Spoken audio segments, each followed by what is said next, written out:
Scott Bellinger here from Bellinger's Button Boxes. You can visit the website to see the instruments that I've restored or get a closer look at my shop. But I thought today I would just highlight some of the a new reed tuning fixture that I've come up with. Let me flip the camera around here.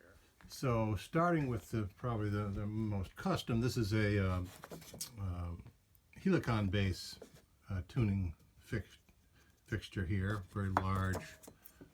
And all of these have a hole in the bottom which will then interface with my air table for tuning.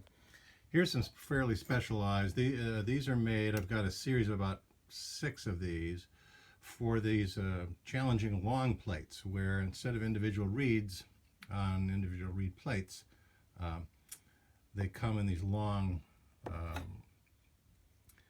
single plates. So what I've done is made a series of these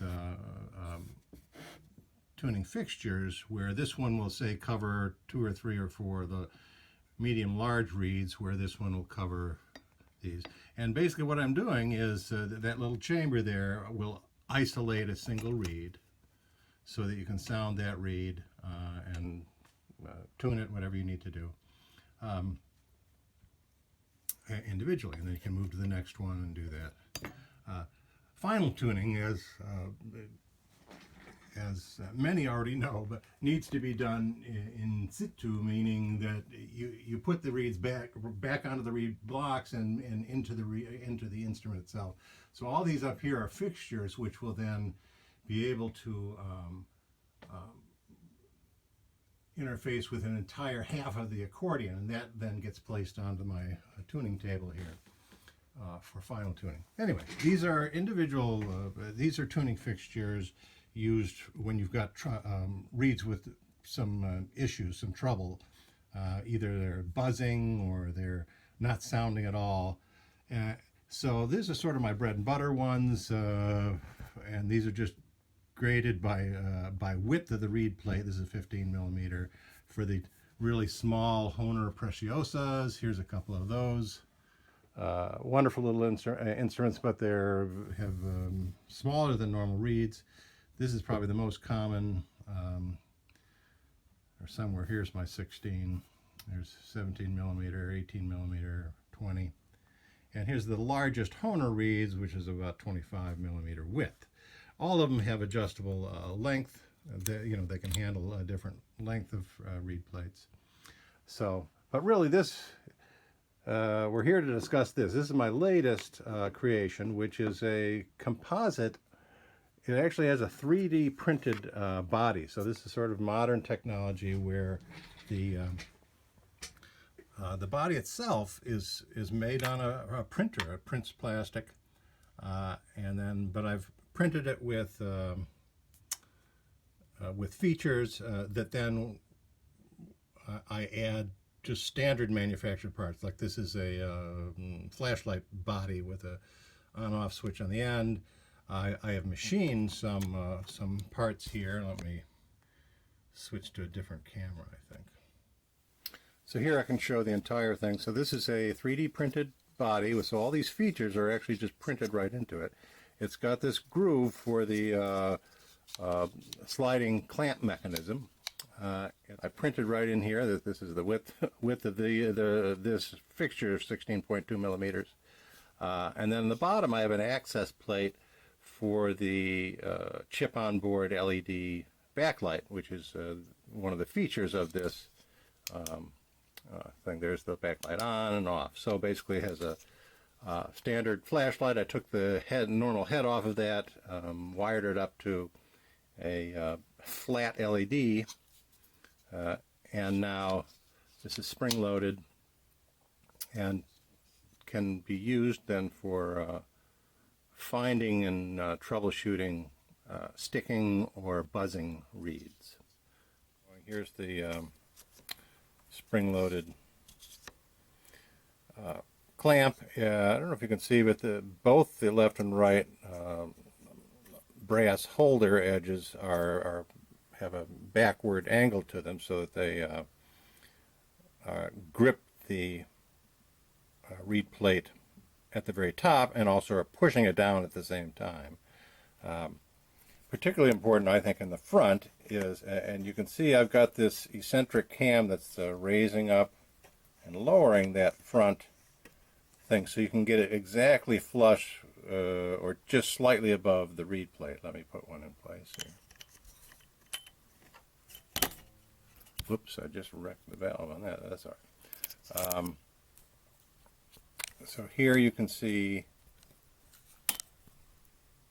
holding the reed down, I can adjust it so it's very, very flush there. So you can get a shim tool underneath the reed if you need to. Here I've got the, and that front lip is not impeding at all. I also have the backlight LED on. You might be able to see it here. It gives you a good view all the way around the reed, so that way if it's touching anywhere, this is a perfect fixture to find where it's touching, then you can grind it, file it, so that it doesn't interfere anymore. And over here, this is really just the body of a flashlight that's got the battery in it and the clicky on-off, which then runs the light, which is down in here.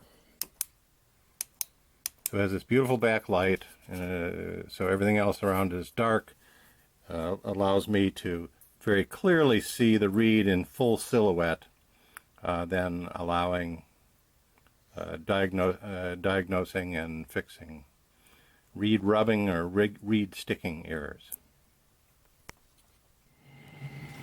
So another feature of this LED fixture is that there's actually air passage all the way from behind the reed plate to the bottom of the fixture, so I can use it on the air table. So here's an example where obviously the reed's rubbing. I can see that it's on one side. In this case, it looks like the reed is just not centered properly. I'm not sure I don't think I have to file it. There we go. So because of the backlight, I was able to see that the whole reed was shifted to one side, so just by levering the reed to the center, now it works. So really nice feature to have that backlight while you can still sound the reed. Another improvement over my original fixtures is that on this one, on my other ones, the cavity really was a fixed size, and my cover just comes in and clamps reed plates at different lengths. But behind that, the chamber was the same volume. This one, quite naturally, I put the hole in the sliding member, and then on the bottom side, that hole has a slot that matches it. So that allows, so as the reed plate gets bigger, the chamber behind the reed plate gets bigger also, which is, more close to how it works in a real reed block. So just thought I would demonstrate those features. Again, just used a flashlight, took the standard head off of it, found these new chip-on-board LED flat panel things, which work great as a backlight for looking at reeds. So here's a reed that's needs a little taken off of the tip on the right side. So isolate it. I've got several different tuning files. These are just standard Swiss small files, but I've ground the edge so there's no, it only cuts on the flat sides, not on the edges.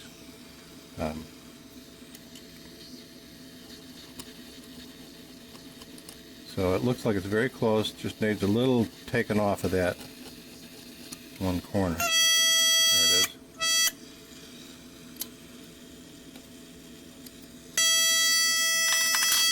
then I can use the backlight to make sure that it's